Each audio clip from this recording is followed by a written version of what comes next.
particular room here, more of what we might call legends or great fighters have gathered than in any other room in Great Britain.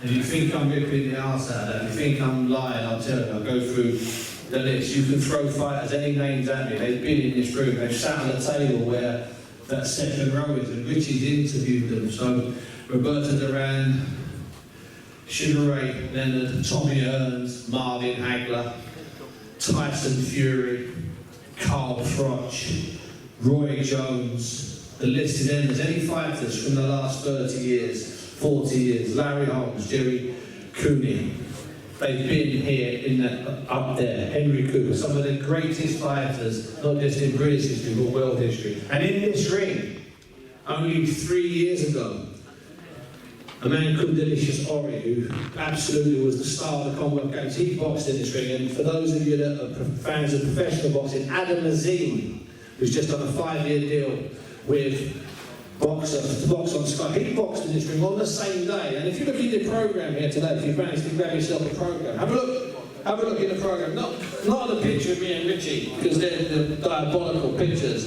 But if you look inside here, you look through the name, there's 8 bouts there, 16 boxers. If you've got a pen, or borrow a pen, write the date on the top of it, and I guarantee you, in the next 5 years, you'll look at this programme, and one of those 16 boxers will be an Olympian, or he will be fighting on BT, Sky on his own. I absolutely give you that guarantee. I made that guarantee when Adam Azim fought here, and when Delicious Ori fought here. Both of them have gone on to amazing things, and they'll carry on going. So look at the programme, keep the programme. I got Richie's name once when he was about 16 years of age. I got him in a programme. Richie Woodhall's local to here. For those that don't know Richie Woodhall, he went to the Olympics in 1988. He came through, lost in the semi-finals to Roy Jones, pushed him all the way, turned professional, won the Commonwealth Games before him.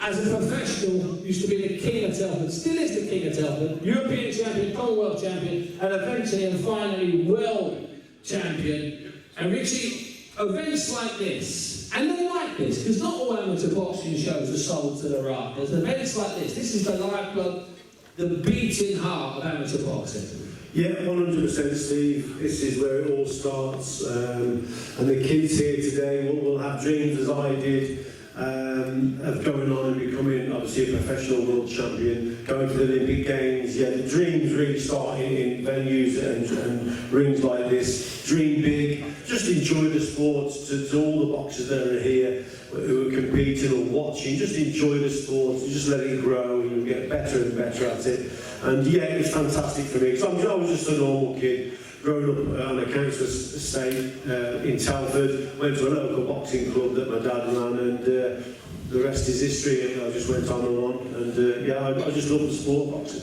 If someone had said to you, Richard, you're 15 or 16, boxing on shows like this, boxing all over the West Midlands, maybe going down to London, maybe going up to Manchester or Liverpool, if someone had said to you, you're going to travel all around the world, you're going to box as an amateur in 30 different countries, you're going to be in Sydney, you're going to be in Canada, you're going to be in Athens, you're going to be in Korea, you're going to win gold medals, you're going to get funding, you're going to become one of the first, if not the first, British boxer to be a Cuban world champion. You beat a Cuban world champion, and there's a list, you can count them on one hand, of British boxers that have beaten Cuban world champions. Well, he set the precedent. He was the first one to beat him. Now, if I'm not mistaken, Rich, you mentioned your dad there, who was your coach.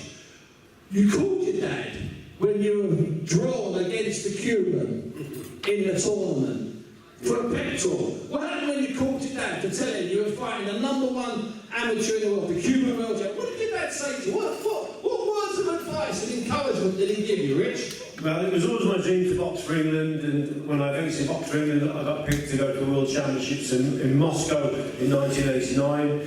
And you know, when your coach goes away to the draw, you don't know who you're going to draw. You have to wait for your coach to come, the national coach to come back. And then he sits you all down, and then he goes to the draw. And I think when our coach came back, it was a coach called Alan Sanigar. Lovely guy. Yeah, it was a good coach, Alan Sanigar. He came back, so everyone's gathered in one room, and he looked at us as 5 members members of the team, and he looked at us and he says, lads, I've got to tell you, it's been a pretty bad draw.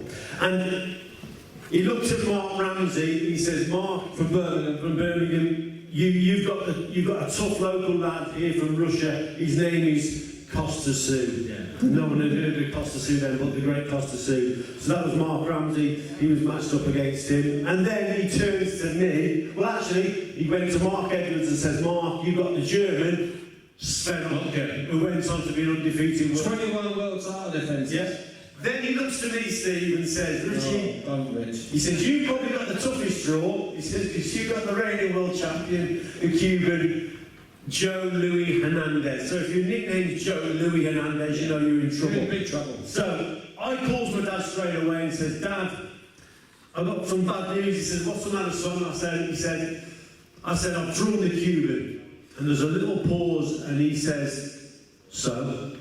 He said, how many arms has he got, Rich? 2. He says, how many legs has he got, Rich? 2. He said, how many heads has he got, Rich? 1. He says, he's got exactly the same as you. He said to me, I'll tell you what he hasn't got. He hasn't got British Bulldog blood running through his veins. That's very true. So he says to me, Richie, get in there. He says, when that bell goes, get to the centre of the ring. Yeah. He says, get working on your jab. Yes. Use that straight right hand. Back you up onto the push him back. Switch the attack. He says, and just work and work and work and don't stop punching. Go on. Until the bell goes. Go on. And he said to me, have you got that? Yes. And I said, Dad, brilliant. Thank you very much, Dad. Yeah, cheers. I put the phone down. Apparently, he put the phone down, turned to my mum and went, you'll get bloody murdered. So that's why, when they get in the ring tonight, no matter who they are, if you're not connected to the club and you're not here to support someone, one of your loved ones or someone you know, a neighbour, that's why every single one of the boys walking in here today could just do with a bit of extra cheer, okay? It's close to Christmas, okay? We're on a Sunday night, Sunday afternoon, might be Sunday night where we're going, we're on a Sunday afternoon in Cannock at basketball. Let's make sure every single boxer that gets in the ring, whether it's the Repton fighters, whether it's the Midlands select, let's give them a special, very special hand. Let's try and lift them, and let's make this, it's a cosy gang, it's a cosy group, let's make this a bit of a special, if we can, a special afternoon. That's Richie Woodhall, former world champion. My name's Steve Bunce. Enjoy the fight, and let's make it special for every single one of the boxers getting into this ring today. Thank you.